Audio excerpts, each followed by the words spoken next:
Hello everyone, welcome to knowledge plus. इस वीडियो में आज हम लोग 10 जून 2020 के करंट अफेयर को देखने जा रहे हैं, जो कि बेस्ड होकर डिफरेंट न्यूज़पेपर से। तो आइए शुरू करते हैं आज का वीडियो। तो सबसे पहला न्यूज़ यहाँ पे है कि India China agrees to ease standoff, यानी कि इंडिया और चाइना दोनों एग्री किए हैं जो भी बॉर्डर पे चल रहा है उसको भी खत्म करने के लिए। और जो भी स्टेटस था 5 मई के पहले, है ना, यहाँ पे देख सकते हैं कि 5 मई के पहले का जो स्टेटस था उसको मतलब कि दोबारा रिटर्न करने के लिए, मतलब उस तरीके के स्टेटस पे आने के लिए। हालांकि पोंगसोंग लेक के बारे में कोई बात नहीं हुआ है ना। पोंगसोंग लेक का इशू जो काफ़ी जो पैंगोंग लेक जो था, है ना, उसके बारे में कोई ज़्यादा बात नहीं हुआ। उसके अलावा फिर जो सिक्किम में जो हुआ था नाथुला के पास, ठीक है, उस पर भी कोई बात नहीं हुआ। लेकिन लद्दाख में जो कुछ भी चल रहा है उस पर बोला है कि 5 मई के पहले जो भी सिचुएशन था उसको रिस्टोर किया जाए। 5 मई का जो पोजीशन था, है ना, उसको रिस्टोर किया जाए। ठीक है, तो ये था इस न्यूज़ से। नेक्स्ट न्यूज़ यहाँ पे है कि याद रखिएगा, अभी एक ऑयल वेल में आग लग गया है। तेल का कुआं है, कहाँ पे है तो बगजान में है। बगजान असम में पड़ता है। तो बगजान असम में पड़ता है, तिनसुकिया डिस्ट्रिक्ट में। तो वहाँ पे ऑयल के कुआं में एक आग लग गया है और यहाँ से पहले गैस भी लीक हुआ था। लगभग 13 14 दिन पहले यहाँ से गैस भी लीक हुआ था और वहीं पे आग लगा है अभी। तो ये था इस न्यूज़ में। नेक्स्ट यहाँ पे कि city likely to see 5.5 lakh कोविड-19 केसेस जुलाई एंड से सिसोदिया। तो दिल्ली के जो चीफ मिनिस्टर हैं, डिप्टी चीफ मिनिस्टर है मनीष सिसोदिया, उनका कहना है कि सिर्फ दिल्ली में यदि देखा जाए तो जुलाई का लास्ट होते हुए 5.5 लाख केस हो जाएंगे। तभी इंडिया में लगभग 2,80,000 केस हैं, ठीक है। और बताया जा रहा है कि सिर्फ दिल्ली में इतना केस हो जाएगा। सिसोदिया का कोई सर्वे है, उनके आधार पर कहना है। अब भगवान जाने वो कहाँ से जानते हैं इतना डाटा। नेक्स्ट है कि cross party banking in Nepal for new map. तो नेपाल में नया मैप जो भी जारी हुआ था उस पर मतलब कि जितने क्रॉस पार्टी, कहने का मतलब कि ओपोजिशन पार्टी और जो रूलिंग पार्टी है दोनों आपस में मिल गए हैं। कहने का मतलब कि दोनों के बीच में जो भी इस इशू पे दोनों में कोई मतभेद नहीं है, ठीक है। तो यहाँ पे एक ट्रीटी मेंशन है, सुगौली ट्रीटी, जिसके आधार पे हम लोग का जो बाउंड्री मतलब कि डिटरमाइन होता है, इंडिया और नेपाल के बीच का बाउंड्री डिटरमाइन होता है। तो हम लोग ट्रीटी के बारे में देख ले तो उस ट्रीटी में बस इतना बोला गया है कि काली नदी जो है, काली नदी को जो इंडिया और नेपाल के बीच में बाउंड्री माना जाएगा। ये नहीं बताया काली नदी का ओरिजिनेट कहाँ से है। मेन लड़ाई यहीं से चालू हो जाता है कि काली नदी का ओरिजिनेशन किसी को नहीं पता है, ठीक है, क्योंकि नदी अपना जो है धारा चेंज करते रहती है। तो ट्रीटी साइन कब हुआ था, तो सबसे पहले तो जानते हैं कि ट्रीटी जो सुगौली में साइन हुआ था और सुगौली बिहार में है, ठीक है। सुगौली बिहार के वेस्ट चंपारण डिस्ट्रिक्ट में वहाँ एक गांव है, वहीं पे ट्रीटी साइन हुआ था, इसका नाम है सुगौली ट्रीटी। 1816 में हुआ था। एंग्लो नेपाल वार चला था, 1814 से 1816 तक। इसी के बाद ये ट्रीटी साइन हुआ था। और ये जो ट्रीटी साइन हुआ था 2 दिसंबर 1815 को, 2 दिसंबर 1815 को साइन हुआ था। लेकिन ये फोर्स में आया था 4 मार्च 1816 से, फोर्स में आया था 1816 से, इसलिए इसको सुगौली ट्रीटी 1816 के नाम से जानते हैं। और इसमें यही बताया गया था कि जो काली नदी का जो ईस्ट का हिस्सा होगा नेपाल होगा और वेस्ट का जो हिस्सा होगा वो भारत का होगा। एक्चुअली यहाँ पे लड़ाई क्या है कि काली नदी पहले ऐसे फ्लो करती थी और अब ऐसे, मतलब कि काली नदी का 2 स्ट्रीम है, ठीक है, दोनों मिल के आगे जाके काली नदी बनती है। तो नेपाल कहता है कि ए वाला जो काली नदी का मेन स्ट्रीम है और यहाँ से नेपाल का, और इंडिया कहता है नहीं, ए वाला जो है ए काली नदी का मेन स्ट्रीम और इसलिए हिस्सा नेपाल इंडिया कहते हैं। मेन इतना ही लड़ाई है, इतना छोटे से हिस्से के लिए लड़ाई है, ठीक है। यहाँ पे बताया जाए लिम्पिया दुआ और लिपुलेख और काला पानी, ये तीनों इशू पे मतलब कि झगड़ा है। उसके अलावा उत्तर प्रदेश में भी एक छोटा सा गांव है, उसके लिए इंडिया और मतलब नेपाल के बीच में थोड़ा सा टेंशन है। ये था सुगौली ट्रीटी के बारे में। ये साइन हुआ था 2 मार्च 1815 को, लेकिन फोर्स में आया था 4 मार्च 1816, सॉरी साइन हुआ था 2 दिसंबर 1815 को, लेकिन फोर्स में आया था 4 मार्च 1816 को। और ईस्ट इंडिया कंपनी और किंग ऑफ नेपाल के बीच में साइन हुआ था। एंग्लो नेपाल वार 1814 से 1816 तक चला था, उसी के बाद साइन हुआ था। उस समय नेपाल के राजा थे गुरु गजराज मिश्रा, ठीक है। तो ये था सुगौली ट्रीटी के बारे में। आइए हम लोग आगे देखते हैं। नेक्स्ट न्यूज में Congress leader urges NHRC to intervene in Delhi health crisis. तो दिल्ली में जो भी हेल्थ क्राइसिस चल रहा है अभी, कांग्रेस के लीडर का मतलब कि एक अजय माकन, वहाँ के काफ़ी सीनियर कांग्रेस लीडर हैं, उनको NHRC को लेटर लिखे हैं या फिर NHRC की रिक्वेस्ट किए हैं कि हेल्प किया जाए, ठीक है। तो NHRC को इंटरवीन करने के लिए बोला गया है कि आप इस इशू को देखिए यहाँ पे क्या क्या हो रहा है। तो NHRC के बारे में हम लोग कल भी पढ़े थे, आज भी देख लेते हैं। NHRC का स्टैट्यूटरी बॉडी है, स्टैट्यूटरी बॉडी यानी किसी एक्ट के तहत बनाया होगा। तो बनाया गया protection of human right act 1993 के तहत। इसका फॉर्मेशन हुआ था 12 अक्टूबर 1993 को, 12 अक्टूबर 93 को इसका मतलब कि फॉर्मेशन हुआ था NHRC का। NHRC का जो हेड होते हैं उसको अपॉइंट किया जाता है प्रेसिडेंट ऑफ इंडिया के द्वारा, ठीक है। NHRC के जो चेयरमैन होते हैं अपॉइंट किए जाते हैं प्रेसिडेंट ऑफ इंडिया के द्वारा। प्रेसिडेंट ऑफ इंडिया किसको अपॉइंट करेंगे तो उसके लिए कमेटी है। प्राइम मिनिस्टर उसके हेड होते हैं, होम मिनिस्टर होते हैं, लोकसभा में विपक्ष के नेता, राज्यसभा में विपक्ष के नेता, लोकसभा के स्पीकर और राज्यसभा के डिप्टी चेयरमैन, याद रखिए डिप्टी चेयरमैन राज्यसभा के। तो 6 आदमी मिल करके एक नाम नॉमिनेट करते हैं प्रेसिडेंट को और प्रेसिडेंट फिर उसको NHRC के चेयरमैन बना देते हैं। इसमें हाल ही में कुछ अमेंडमेंट किया गया। तो अमेंडमेंट क्या था कि पहले सिर्फ CJI, रिटायर CJI ही बन सकते थे NHRC के चेयरमैन, ठीक है, यानी चीफ जस्टिस होना जरूरी था, लेकिन अब इसको अमेंडमेंट करके बोल दिया कि जस्टिस होना चाहिए, है ना, मतलब सुप्रीम कोर्ट के जस्टिस होना चाहिए, कोई भी जज जो हो सकते हैं वो NHRC के चेयरमैन बन सकते हैं, पहले सिर्फ चीफ जस्टिस का जरूरी था। ठीक है, तो ये चीफ जस्टिस वाला क्राइटेरिया हटा दिया गया। उसके बाद इसका टेन्यूर घटा दिया गया, पहले 5-70 था, यानी कि मैक्सिमम 5 साल का टेन्यूर होता और 70 साल तक मैक्सिमम रह सकते थे, अब इसको 3-70 कर दिया गया। ठीक है, मतलब 3 साल का टेन्यूर और मैक्सिमम 70 साल तक। पहले रीअपॉइंटमेंट नहीं होता था, अब रीअपॉइंटमेंट होता है। चेयरमैन के अलावा पहले 2 मेंबर होते थे, जो 2 जुडिशियल मेंबर होते थे चेयरमैन के अलावा, अब उसको 3 मेंबर कर दिया गया है। इसमें एक मेंबर जो वीमेन का होना जरूरी है, एक मेंबर लेडीज़ का होना जरूरी है यहाँ पे।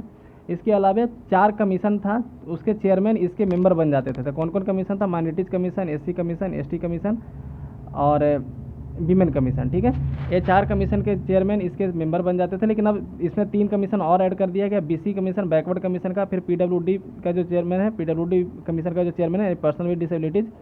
ठीक है, और इसके अलावा एक है प्रोटेक्शन ऑफ चाइल्ड राइट, उसके जो चेयरमैन होते हैं इसके मेंबर बन जाते हैं। तो इस तरीके से 4 के जगह पर अब 7 मतलब कि 7 ऐसे बॉडी का मेंशन किया गया जिसके चेयरमैन इसके मेंबर बन जाते हैं। ठीक है, तो ये था NHRC के बारे में सब कुछ। नेक्स्ट हम लोग देखते हैं कि BEML internal data staff email ID hacked leaked on dark web. तो डार्क वेब के बारे में एक दिन और पढ़े थे कि वेब 3 तरह का होता है, सरफेस वेब, है ना, उसके बाद डीप वेब, उसके बाद होता है डार्क वेब। सरफेस वेब में हिस्ट्री बनता है, मतलब हिस्ट्री बनता है कहने मतलब कि कोई भी इसको मतलब कि एक्सेस कर सकता है, जैसे हम लोग नॉर्मली जो गूगल पे सर्च करते हैं या फिर नॉर्मली जो आम आदमी इंटरनेट चलाता है वो सरफेस वेब होता है। डीप वेब क्या होता है? तो जैसे हम लोग इंटरनेट बैंकिंग करते हैं तो उसके में एक पासवर्ड प्रोटेक्टेड होता है, तो डीप वेब का हिस्सा है।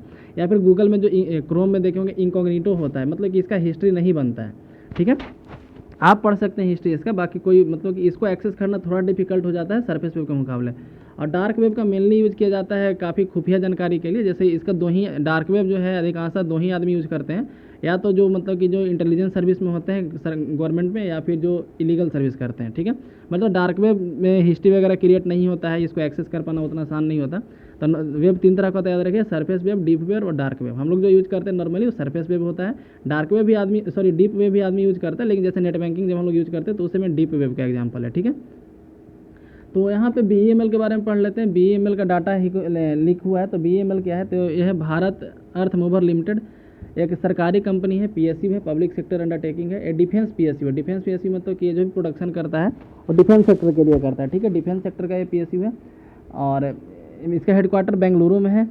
ठीक है, हेडक्वार्टर इसका बेंगलुरु में बनाया गया था, इसको मई 1964 में, मई 1964 में इसको बनाया गया था। हेडक्वार्टर बेंगलुरु में है और मेनली डिफेंस सेक्टर के लिए काम करते हैं। कैसा प्रोडक्शन करता है? तो ट्रांसपोर्ट वगैरह। इसका नाम है भारत अर्थ मूवर लिमिटेड। अर्थ मूवर यानी कि मूवमेंट वाला ऑब्जेक्ट बनाता है, जैसे ट्रक बनाएगा सेना के लिए या फिर नेवी के लिए जहाज वगैरह बनाएगा। जहाज एक्चुअली नहीं बनाता है, मतलब कि मेनली ट्रक बनाता है और फिर माइनिंग के बड़े बड़े मशीन बनाता है, मैंने हैवी इंडस्ट्रीज में डील करता है, हैवी इक्विपमेंट बनाता है। ठीक है, माइनिंग इक्विपमेंट भी बनाया जाता है BEML के द्वारा। तो ठीक है, इस न्यूज़ ये था। नेक्स्ट यहाँ पे कि parliament doesn't have space ensure to physical distancing. तो कहा गया कि फिजिकल डिस्टेंसिंग मेंटेन हो, इसके लिए पार्लियामेंट में इतने जगह नहीं है, इतना सफिशिएंट यहाँ पे जगह नहीं है। यानी कि यदि सेशन चालू होता है तो सोशल डिस्टेंसिंग का धज्जिया उड़ जाएगा पार्लियामेंट के अंदर ही, बाकी इंडिया में तो उड़ ही रहा है अभी। तो यहाँ पे एक्चुअली बात सही कहा गया, फिजिकल डिस्टेंसिंग की बात तो छोड़ दीजिए। यदि 543 मेंबर जो लोकसभा में है और जो भी मेंबर 235 के आसपास जो भी वहाँ पे हैं, ठीक है, 543 यहाँ है और 245 जो भी वहाँ है, ठीक है, मैक्सिमम तो 250 राज्यसभा में हो सकते हैं। यदि सारे मेंबर प्रेजेंट हो जाए, यानी पार्लियामेंट का अटेंडेंस 100% हो जाए, ठीक है, तो उस दिन बैठने के लिए जगह नहीं होगा, पार्लियामेंट में सीट का कमी है। देख सकते हैं आप, जिस दिन बजट पेश होता है उस दिन एकदम भरा हुआ रहता है, मतलब कि 2 की जगह पर 4 बैठे हुए रहते हैं, जैसे बस में पैसेंजर बैठाया जाता है उस तरीके से, है ना। तो पार्लियामेंट काफ़ी अब छोटा पड़ जा रहा है, तो इसीलिए एक नया पार्लियामेंट बनाने का विचार किया गया, जिसको उस प्रोजेक्ट का नाम है सेंट्रल विस्टा प्रोजेक्ट। याद रखिएगा, जिस प्रोजेक्ट के तहत नया पार्लियामेंट बना जा रहा है उसको बोलते हैं सेंट्रल विस्टा प्रोजेक्ट, उसका नाम है। इसके तहत ट्रायंगुलर शेप में पार्लियामेंट बनाया जाएगा। ठीक है, ट्रायंगुलर शेप में पार्लियामेंट बनाया जाएगा। अभी जो है इलिप्टिकल शेप में या फिर सर्कुलर शेप में बोल सकते हैं हम लोग, जो पार्लियामेंट बिल्डिंग है उसी के सामने, जो अभी वाला जो पार्लियामेंट बिल्डिंग है उसी के सामने एक ट्रायंगुलर शेप में बनाया जाएगा। ठीक है, और इसको म्यूजियम में कन्वर्ट कर दिया जाएगा, ऐसा प्लान अभी का है। अब इन फ्यूचर क्या होता है भगवान जाने। ठीक है, तो पार्लियामेंट काफ़ी छोटा पड़ गया और नया जो पार्लियामेंट बन रहा है उसका याद रखिए सेंट्रल विस्टा प्रोजेक्ट उसका नाम है। ठीक है, उस प्रोजेक्ट का। नेक्स्ट है can coffee Grover deploy in MNREGA work. तो यहाँ पे पूछा जा रहा है कि क्या कॉफ़ी ग्रोवर जो है, कॉफ़ी जो उगाते हैं वो मनरेगा से मतलब मनरेगा वर्कर को हायर कर सकते हैं नहीं, यहाँ पे एक क्वेश्चन है। तो जैसे मनरेगा में वर्क कौन कौन करेगा, इसके मतलब मनरेगा के तहत क्या क्या वो काम किया जाएगा, ये भी उस एक्ट में डिफाइन किया गया, जैसे national rural employment guarantee act जो आया था 2005 में, मनरेगा को लॉन्च किया था 2006 में, उसके लिए एक्ट आया था 2005 में, मनरेगा एक्ट 2005 के तहत इसको लॉन्च किया गया। इसके तहत क्या है, 100 डेज का अनस्किल्ड सेक्टर में, याद रखिएगा अनस्किल्ड सेक्टर में जॉब दिया जाता है, ठीक है। 18+ आदमी को दिया जाता है, मतलब जो 18 साल से ऊपर के हो गए हैं, अनस्किल्ड सेक्टर में दिया जाता है। और यदि 15 जिस दिन वो अप्लाई किया जॉब के लिए, उसके 15 दिन के अंदर यदि जॉब नहीं मिलता है तो फिर उसको अनएम्प्लॉयमेंट वेज दिया जाएगा, मतलब कि बेरोजगारी भत्ता दिया जाएगा, ऐसा बोल सकते हैं। तो इसके तहत क्या क्या है कि नरेगा में जो भी काम लिया जाएगा उसके तहत कोई एसेट क्रिएट होना चाहिए। कहा गया है कि नरेगा में जो काम लिया जाएगा मजदूर से जो भी हैं, उसके तहत कोई वैल्यूएबल एसेट क्रिएट होना चाहिए, जैसे तालाब बनाना चाहिए, पोखर बनवाना चाहिए, रोड बनवाना चाहिए, नाली वगैरह बनवाना चाहिए। तो क्या ये एसेट क्रिएट हो रहा है ना। तो यहाँ पे इसमें ये डिफाइन नहीं किया गया कि प्लांटेशन वर्क करवाना है या नहीं, ये डिफाइन नहीं किया गया, ठीक है। तो अभी तक जो है ऐसा नहीं कि कॉफ़ी प्लांटेशन में भी इनका यूज नहीं होता है, कॉफ़ी प्लांटेशन में इसका यूज होता है, लेकिन बस मिट्टी वगैरह कोड़ने के लिए यूज होता है, ठीक है। लेकिन मतलब प्लांटेशन करने में नहीं यूज होता है। बताया जाता है कि कॉफ़ी उगाने में जो खर्च होता है उसका 60 से 70% काफ़ी मजदूर पे ही खर्च हो जाता है, मतलब कॉफ़ी प्लांटेशन में काफ़ी ज़्यादा मजदूर की ज़रूरत होता है। और अभी बहुत सारे मजदूर अपने घर को रिटर्न कर गए, तो मजदूरों का कमी हो गया है, तो जिस कारण से प्रॉब्लम एराइज हो रहा है। तो बोला जा रहा है कि जो मनरेगा के अंदर जो वर्क ढूंढ रहे हैं, यदि किसी को वर्क नहीं मिल पा रहा है तो क्या कॉफ़ी प्लांटेशन उसको रख सकते हैं। अभी हालांकि मिला नहीं ऑर्डर किसी को, ठीक है, बस ये पूछा गया है कॉफ़ी बोर्ड के द्वारा, ठीक है। ये था इस न्यूज़ से और मनरेगा के बारे में। नेक्स्ट हम लोग देखते हैं, BSBL gets nod for trial of ulinastatin for कोविड-19, ठीक है।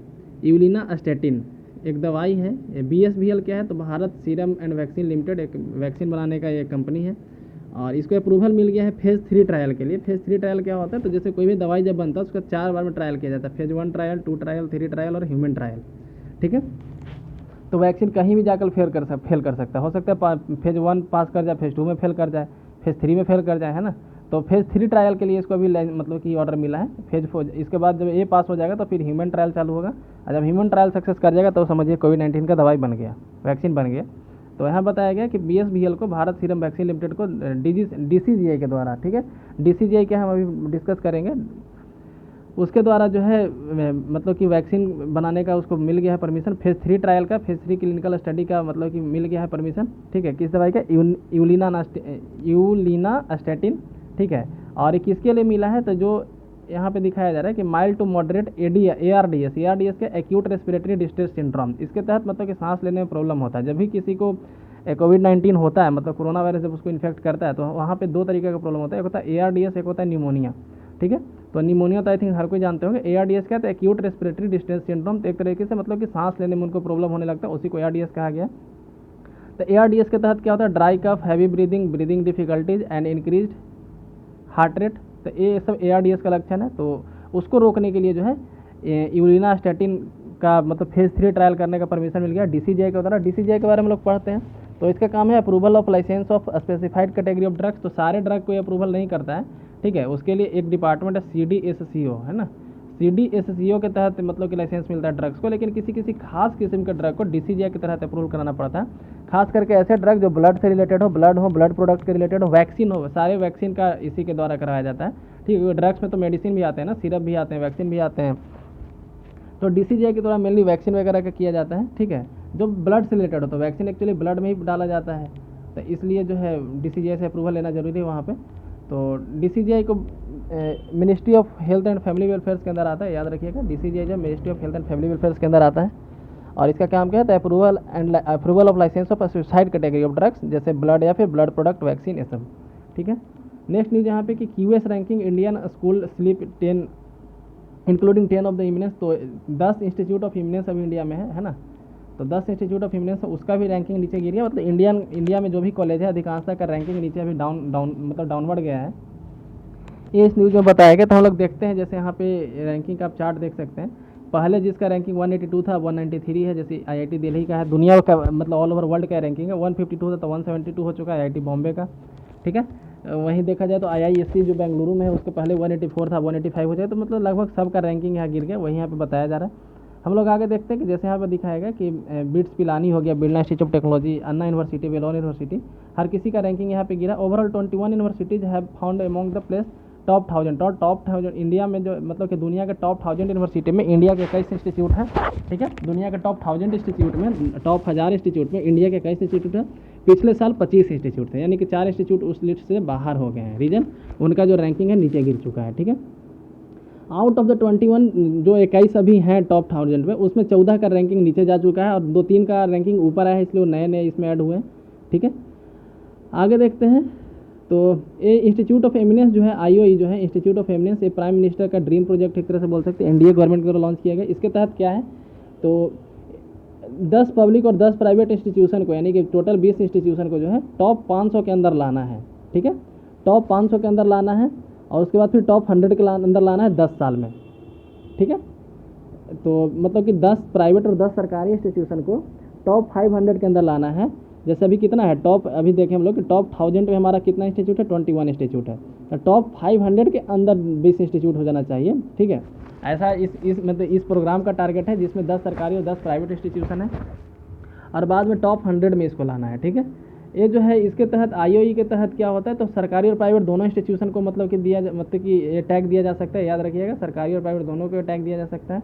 इसके तहत क्या है, तो ग्रेटर ऑटोनॉमी दिया जाता है मतलब कि इंस्टीट्यूशंस को, कि अपना डिसीजन वो ज़्यादा अच्छे तरीके से ले सकते हैं, मतलब खुद से ले सकते हैं, गवर्नमेंट ज़्यादा इंटरवीन उनके डिसीजन में नहीं करेगा। ठीक है, जैसे उनको 1000 करोड़ रुपया अभी मिलता है, तो जो सरकारी वाले हैं उनको 1000 करोड़ रुपया हर साल 5 साल के लिए मिलता है अपने डेवलपमेंट के लिए। ठीक है, प्राइवेट वाले को नहीं मिलता है। प्राइवेट वाले टैग लेना चाहते हैं तो उनको पैसा खुद खर्च करना पड़ता है, लेकिन सरकारी वाले को 1000 करोड़ रुपया 1 साल में दिया जाता है इंस्टीट्यूट ऑफ एमिनेंस डेवलप करने के लिए। यहाँ पे ऑटोनॉमी दिया जाता है, जैसे कि बाहर से वो टीचर मंगवा सकते हैं, और भी जो गवर्नमेंट का कोई रूल है, जैसे रिजर्वेशन का रूल है या फिर टीचर के अपॉइंटमेंट का जो रूल है, उसमें अपना रूल लगा सकते हैं। तो ये सब जो है यहाँ पे किया गया। लॉन्च किया गया था 2018 में ही, ये लॉन्च किया गया था 2018 में, और इसके तहत अभी जो है 10 इंस्टीट्यूशन है, अभी यहाँ पे देख सकते हैं। नेक्स्ट यहाँ पे Noida hospital made excuse to not admit pregnant women probe. तो कल हम लोग पढ़े थे कि NHRC एक लेटर लिखा था। ठीक है, तो उसमें बताया गया था कि जैसे कोई एक प्रेग्नेंट लेडी थी, उसको नोएडा में कोई हॉस्पिटल में भर्ती ले ही नहीं रहा था, जिसके कारण उसका डेथ हो गया था। तो कल NHRC के द्वारा इशू रेज किया गया था। आज जो है नेशनल कमीशन ऑफ वीमेन के द्वारा इशू रेज किया गया। ठीक है, तो हम लोग नेशनल कमीशन ऑफ वीमेन के बारे में पढ़ लेते। इसका स्थापना हुआ था 31 जनवरी 92 में, 31 जनवरी 1992 को इसका स्थापना हुआ था। एक स्टैट्यूटरी बॉडी है और इसको क्रिएट किया गया था national commission of women act 1990 में एक्ट आया था, लेकिन ये बना था 31 जनवरी 1992 में। एक स्टैट्यूटरी बॉडी है और जयंती पटनायक इसके पहले अध्यक्ष थे। जयंती पटनायक इसके पहले अध्यक्ष थे और 30 नवंबर 2018 से रेखा शर्मा इसके अध्यक्ष हैं। तो अभी जो है रेखा शर्मा इसके अध्यक्ष हैं, जयंती पटनायक इसके पहले अध्यक्ष थे, ये याद रखिएगा। नेक्स्ट यहाँ पे कि 8 more earthquake sensor to be installed in NCR। 8 बताया जा रहा है कि 8 और अर्थक्वेक सेंसर इंस्टॉल किया जाएगा NCR में।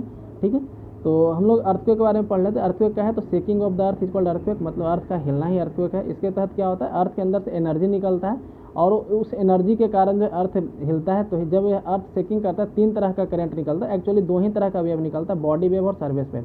बॉडी वेव जो है तो 2 तरह का होता है, P और S, और सरफेस वेव को L वेव भी बोला जाता है, हम लोग लॉन्ग वेव जिसको बोलते हैं। तो P होता है प्राइमरी, बॉडी वेव 2 तरह का होता है, एक होता है प्राइमरी वेव। प्राइमरी वेव के बारे में याद रखिएगा, तीनों मीडियम से पास करता है, यानी सॉलिड लिक्विड गैस तीनों मीडियम से पास करता है। ये फास्टेस्ट होता है, सबसे तेज़ी से मूव करता है, इसलिए हम लोग को पहले सुनाई देता है।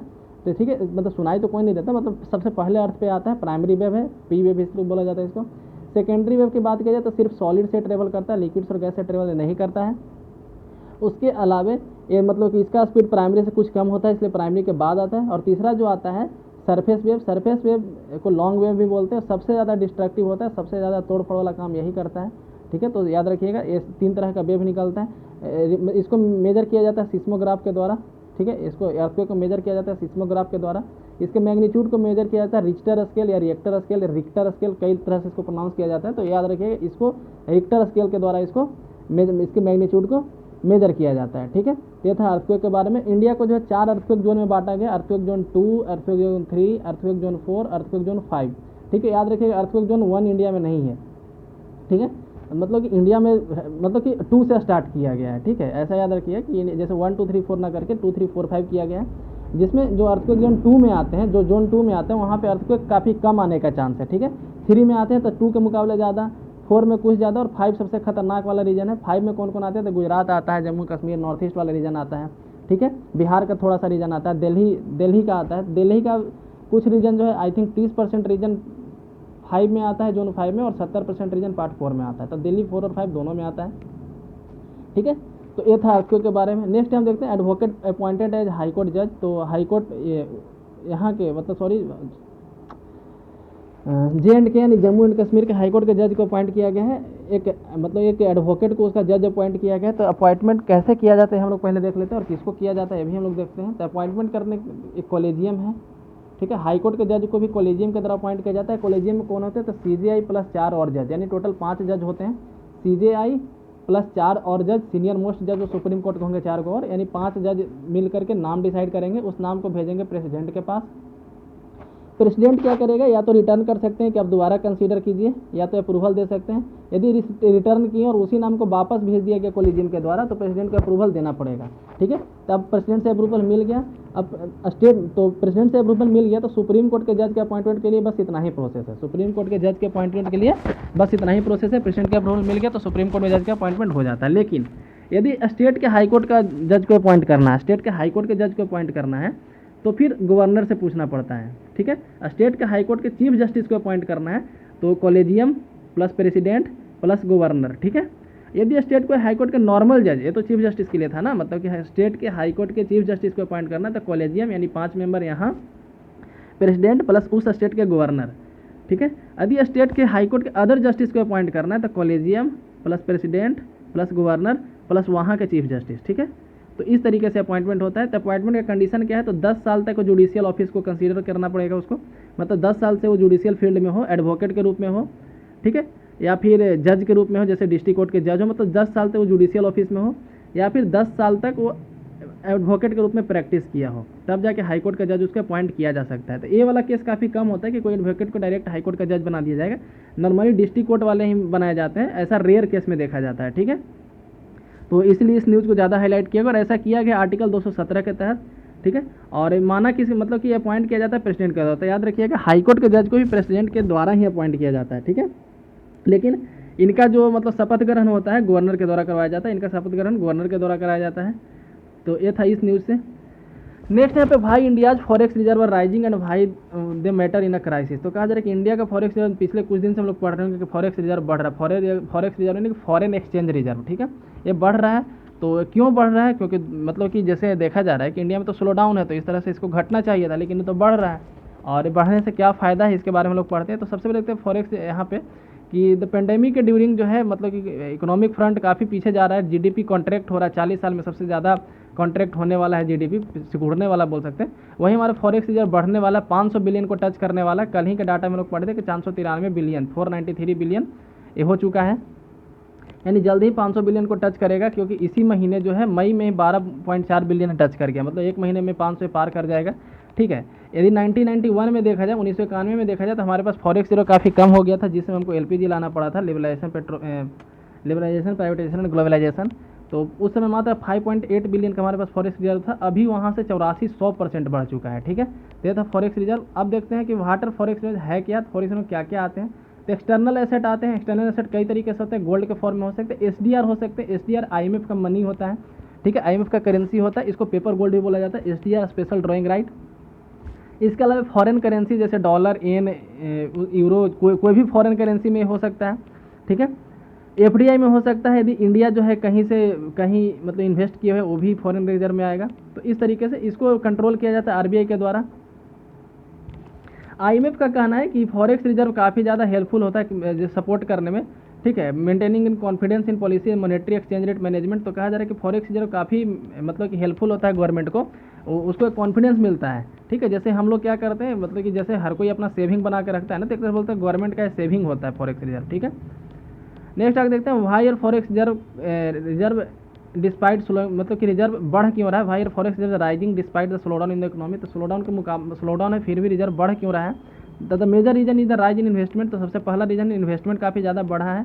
मूडी का मतलब रेटिंग आया था निगेटिव में, ठीक है, Baa3 आया था, फिर भी इन्वेस्टर यहाँ इन्वेस्ट कर रहे हैं। तो FPI बढ़ा है, FDI बढ़ा है। इसके अलावा फॉरेन इन्वेस्टर काफ़ी ज़्यादा यहाँ पे पैसा डाले हैं अभी, ठीक है। उसके अलावा यहाँ पे देख सकते हैं कि जैसे तेल का प्राइस अभी कम हो गया था, तो हमारा इंपोर्ट बिल थोड़ा कम गया है, तो उसके कारण से भी बढ़ा है, ठीक है। उसके अलावा बहुत सारे कंपनी में FDI है, जैसे रिलायंस इंडस्ट्री का अभी 20% के आसपास शेयर बिक चुका है। मतलब रिलायंस इंडस्ट्री में 20% अंबानी अपना शेयर बेच के किसी और को दे दिया है, जिसमें मेजर 9.8% आई थिंक फेसबुक का ही है, 20% में तो 9% 10% के लगभग फेसबुक ही खरीदा है जियो को, ठीक है। तो रिलायंस में काफ़ी ज़्यादा अभी डिसइन्वेस्टमेंट किया गया है रिलायंस के द्वारा, मतलब अब 80% ही लगभग अंबानी के पास है, बाकी 20% बिक चुका है। तो 9700 करोड़ तो उसी में आ गया है, तो वो भी फॉरेक्स रिजर्व में ऐड हुआ है, ठीक है। ऑयल का प्राइस घट गया है। उसके अलावा रिमिटेंस जो है, हालांकि रिमिटेंस की बात किया जाए तो काफ़ी कम हो गया रिमिटेंस, यानी कि विदेशों से जो इंडिया में पैसा आता था, जैसे कोई इंडियन यदि अमेरिका में रह रहा है तो अपना घर वो पैसा भेजता था, उसको रिमिटेंस बोलते हैं। तो रिमिटेंस में हालांकि कम आया है, नहीं तो अभी 500 पार कर जाता है, ठीक है। नेक्स्ट देखते हैं कि इससे फ़ायदा क्या है, what is the significance of rising, इसका क्या मतलब निकाला जा सकता है। तो काफ़ी एक पॉजिटिव मतलब निकाला जा सकता है कि इंडिया का भी फाइनेंशियल सिचुएशन काफ़ी स्ट्रॉन्ग है, इंडिया का सेविंग काफ़ी ज़्यादा है। हमारा जो कॉन्ट्रैक्शन होने वाला है, मतलब बताया गया कि 2020-21 में इंडिया का GDP मात्र 1.5% ग्रो करेगा, 1.5% ग्रो करेगा। उसका हमारे ऊपर ज़्यादा फर्क नहीं आएगा, मतलब कि ज़्यादा हम लोग को प्रभाव नहीं पड़ेगा, क्योंकि हमारा अभी फॉरेक्स रिजर्व काफ़ी ज़्यादा हेल्पफुल करेगा उस केस में, ठीक है। अभी जो है forex reserve to GDP ratio 15% के आसपास है, मतलब फॉरेक्स रिजर्व जो है GDP का 15% है, ठीक है। Reserve provide level of confidence, इससे गवर्नमेंट को कॉन्फिडेंस मिलेगा, ताकि मतलब गवर्नमेंट अच्छे से पॉलिसी अपना निकाल सके, इसका ये सब मतलब निकाला जा सकता है। नेक्स्ट है कि what does RBI do with forex reserve, forex reserve के साथ RBI करता क्या है। तो हम लोग जानते हैं कि RBI ही उसको मतलब कि क्या बोलते हैं, उसको कंजर्व करके रखता है, कलेक्ट करता है। RBI allocate the dollar for specific person, तो RBI जो है डॉलर को एलोकेट करता है, जैसे फॉरेक्स रिजर्व रहता है हमारे पास, तो यदि किसी समय पैसा काफ़ी ज़्यादा नीचे जाने लगे डॉलर के मुकाबले, तो RBI वहाँ पे सिचुएशन को संभाल सकता है फॉरेन रिजर्व का यूज करते हुए, ठीक है। यहाँ बताया गया कि इंडिया की तरफ से जो बाहर पैसा जाता था डिफरेंट रीजन से, इंडिया से जो पैसा बाहर जाता था विदेशों में डिफरेंट रीजन से, जैसे पढ़ाई के लिए जाता था या फिर घूमने के लिए या फिर और किसी पर्पज़ के लिए, ठीक है, वो भी अब फॉल हो चुका है, मतलब कि इसके कारण से फॉरेन डॉलर खर्च हो नहीं रहा है इंडिया से, तो इसलिए फॉरेक्स रिजर्व बढ़ गया है, यहाँ पे ये भी बताया गया है, ठीक है। हालांकि एक यहाँ पे मेंशन किया गया एक स्कीम के बारे में, लिबरलाइज्ड रिमिटेंस स्कीम, इसके तहत कोई भी इंडियन जो है मैक्सिमम $2.5 लाख ही बाहर भेज सकता है एक साल में। यानी कि यदि आप बाहर में जाके खर्च करना चाहते हैं, ठीक है, तो आपको $2.5 लाख से ज़्यादा यदि खर्च करना तो फिर गवर्नमेंट से परमिशन लेना पड़ेगा। तो $2.5 लाख की बात किया जा रहा है, $2.5 लाख रुपया नहीं, ठीक है। मतलब कि आप चाहते हैं कि हम अमेरिका जाकर घूमें या फिर वहाँ से कोई सामान खरीद के लाएँ, ठीक है, तो आप मैक्सिमम $2.5 लाख तक खर्च करते हैं एक साल में, कर सकते हैं एक साल में, ये ऐसा एक स्कीम है। नेक्स्ट है what are the where are the RBI forex reserve kept, कहाँ रखा जाता है। तो RBI एक्ट 1934 है, यहाँ पे बताया गया है कि legal framework for deployment of reserve in different foreign currency asset and gold within the broad parameter of currency instrument issuer and counter age में 64% of foreign currency are held in securities. तो कहा जा रहा है लगभग 64% जो foreign currency है, 64% जो फॉरेन करेंसी सिक्योरिटी में है। सिक्योरिटी कहने का मतलब कि ट्रेजरी बिल, फॉरेन कंट्रीज के गवर्नमेंट में इन्वेस्टमेंट किया गया, वहाँ के गवर्नमेंट बॉन्ड में इन्वेस्टमेंट किया गया है, ठीक है। इसका 28% तो फॉरेन के सेंट्रल बैंक में इन्वेस्ट किया गया लीगल रूप में, ये सब इलीगल रूप में नहीं है। 7.4% कमर्शियल बैंक में विदेशों में जमा किया गया, मतलब RBI विदेशी बैंक में जमा किए हुए इतना पैसा, वहाँ से उसको इंटरेस्ट भी मिल रहा है, ठीक है। इसके अलावा इतना गोल्ड है, 653 टन गोल्ड है मार्च 2020 के डाटा के अनुसार, ठीक है, जिसमें 360 टन जो है बैंक ऑफ इंग्लैंड में रखा गया है, ठीक है, या फिर बैंक ऑफ इंटरनल सेटलमेंट में भी इसको रखा गया। रिमेनिंग गोल्ड जो है यहाँ पर इंडिया में ही है। तो इस तरीके से देख सकते हैं कहाँ कहाँ रखा गया है, ठीक है। ये डाटा पूरा RBI के हिसाब से है। नेक्स्ट हम लोग देखते हैं यहाँ पे defacement of Gandhi statue disgrace. तो कहा गया है ट्रंप के द्वारा कि जैसे कुछ दिन पहले न्यूज़ आया था कि जो अभी प्रोटेस्ट चल रहा था अमेरिका में, इसके कारण से गांधी जी का जो मूर्ति वहाँ था उसके ऊपर तोड़फोड़ किया गया। तो ट्रंप के द्वारा कहा कि काफ़ी एक शर्मनाक हरकत है, हम लोग इसको रिस्टोर करेंगे जितना जल्दी पॉसिबल हो सके। नेक्स्ट है North Korea moves to cut off all communication with south. North Korea चाहता है कि साउथ कोरिया से जितना भी रिश्ता नाता है सब तोड़ लिया जाए, ठीक है। तो हम लोग ये दोनों के बारे में पढ़ लेते हैं। 1953 के आसपास कोरियन वार हुआ था, ठीक है। पहले कोरिया पे जापान का कब्जा हुआ करता था। 1945 में जब सेकेंड वर्ल्ड वार में जापान हार चुका था बोल सकते हैं, तो उस समय कोरिया से जापान को विड्रॉ करना पड़ा था, मतलब कोरिया से जापान को हटना पड़ा था। उसके बाद फिर 4-5 साल तक मतलब कि स्थिति थोड़ा सा शांत रहा। उसके बाद 25 जून 1950 से 25 जून 1950 से लेकर के 27 जुलाई 93 तक लड़ाई चला, कोरियन वॉर के नाम से जिसको जानते हैं, ठीक है। और उसके बाद फिर US, रसिया, चाइना ये सब मिल करके उस मामले को शांत करवाया। साउथ कोरिया मेनली USA के द्वारा सपोर्ट किया जाता है और नॉर्थ कोरिया जो है चाइना और USSR यानी रसिया के द्वारा सपोर्ट किया जाता है, ठीक है। तो इसके बीच में एक बाउंड्री मार्केट किया जिसको DMZ बोलते हैं, डीमिलिटराइज्ड जोन। तो याद रखिए यदि पूछा जाए कि DMZ किन दोनों कंट्री के बीच में है, तो नॉर्थ कोरिया और साउथ कोरिया के बीच में है। DMZ जो है नॉर्थ कोरिया और साउथ कोरिया के बीच में है। इसके अलावा 38th पैरेलल लाइन जो है 38th पैरेलल लाइन मतलब 38th लॉन्गिट्यूड ये भी इसी के बीच में है, ठीक है, नॉर्थ कोरिया और साउथ कोरिया के बीच में, ठीक है। तो ये था आज का न्यू डिस्कशन में। यदि वीडियो पसंद आया तो लाइक करें, चैनल को सब्सक्राइब करें। धन्यवाद।